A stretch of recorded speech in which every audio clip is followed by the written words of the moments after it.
இது மிக தவறான ஒரு முடிவா நான் பார்க்கிறேன். நான் ஏன்னா முதலமைச்சர் அவர்கள், தமிழக முதலமைச்சர் அவர்கள், மாண்புமிகு திரு விஜய் அவர்கள் ஆகஸ்ட் 3ஆம் தேதி கர்நாடகா செல்லக்கூடாது. அங்கே சென்று மேகதாது சம்பந்தமாக கர்நாடக முதலமைச்சர் டி.கே. சிவகுமாருடன் பேச்சுவார்த்தை நடத்தக்கூடாது. இது டிவிகே பிரச்சனை கிடையாது, இது தமிழ்நாட்டு பிரச்சனை. தமிழ்நாட்டில் உள்ள அனைத்து கட்சிகளை அழைத்து ஒருமித்த கருத்து உருவாக்கி அதற்கேற்ப நடவடிக்கைகள் தமிழக அரசு ஈடுபட வேண்டும். ஏன்னா மேகதாதுவே நம்ம ஏத்துக்கல, பிறகு எதுக்கு மேகதாது சம்பந்தமா பேச்சுவார்த்தை நடத்தணும்? இது கர்நாடகாவுக்கு தான் சாதகமா இருக்கும். மேகதாதுவே நான் ஏத்துக்கல, பிறகு எதுக்கு நான் பேச்சுவார்த்தை எதுக்கு போகணும்? அனைத்து கட்சி கூட்டத்தை கூட்டி பிரதமரை போய் சந்திக்கலாம். அனைத்து தலைவர்கள், அனைத்து சட்டமன்ற நாடாளுமன்ற உறுப்பினர்கள் எல்லாம் பிரதமரை சந்திச்சு அழுத்தம் கொடுக்கலாம்.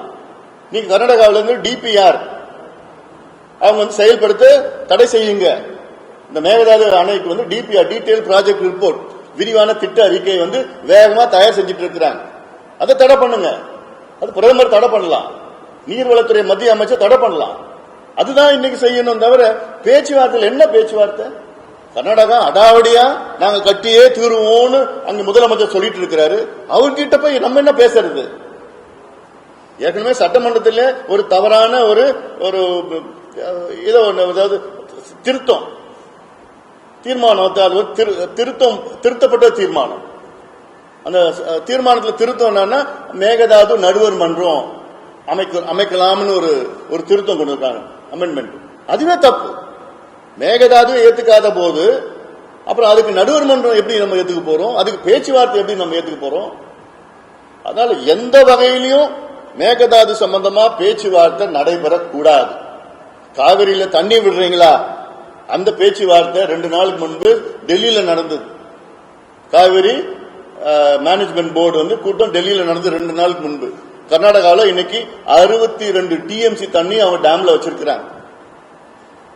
ஆனா நமக்கு 1 டிஎம்சி கூட கொடுக்க மாட்டாங்க. நம்ம டேம்ல தண்ணி கிடையாது, குடிக்கிறது தண்ணி இல்லை. இப்போ 62 டிஎம்சி தண்ணிக்குள்ள வச்சிருக்கிற கர்நாடகா ஆக்சுவலா பார்த்தா ஜூன் மாசம் எவ்வளவு கொடுத்திருக்கணும்? உச்சநீதிமன்ற இறுதி தீர்ப்பு படி ஜூன் மாசம் 9.9 டிஎம்சி தண்ணி வழங்கியிருக்கணும் கர்நாடகா தமிழ்நாட்டுக்கு காவிரி மூலமாக. எவ்வளவு கொடுத்திருக்காங்க? 2.9 டிஎம்சி. ஜூலை மாசம் 32 டிஎம்சி கொடுத்திருக்கணும். இன்னும் ஜூலை மாசம் இப்ப முடிய போகுது, இன்னும் ஒரு 5 நாள் தான் இருக்கு. இன்னைக்கு வரைக்கும் எவ்வளவு கொடுத்தாங்க? ஒண்ணுமே இல்லை. இப்ப 2 டிஎம்சி 3 டிஎம்சி இருக்கு போகுது. அப்ப 32 டிஎம்சி கொடுக்க வேண்டிய கர்நாடகா இன்னைக்கு 62 டிஎம்சி தண்ணி இருக்குதாங்க. எங்ககிட்ட தண்ணி இல்ல, ஒரு சொட்டு தண்ணி கூட நாங்க கொடுக்க மாட்டோம்னு சொல்ற கர்நாடகா கிட்ட போய் எப்படி பேசுவீங்க? எதுக்கு பேச்சுவார்த்தை? இப்பயே ஒரு சூழல்னா இவங்க மேகதாது அணை கட்டின பிறகு அப்ப நினைச்சு பாருங்க. இன்னைக்கே தண்ணி விட முடியாதுன்னு சொல்ற கர்நாடகா நாளைக்கு மேகதாது அணை கட்டிட்டாங்கன்னா அந்த ஒரு வர சொட்டு தண்ணி கூட வராது. அதனால இது உறுதியா இதை ஒரு நல்ல, அதாவது தமிழக அரசு வந்து இந்த காவிரி பிரச்சனை, இந்த மேகதாது பிரச்சனையை வந்து ஒரு மிக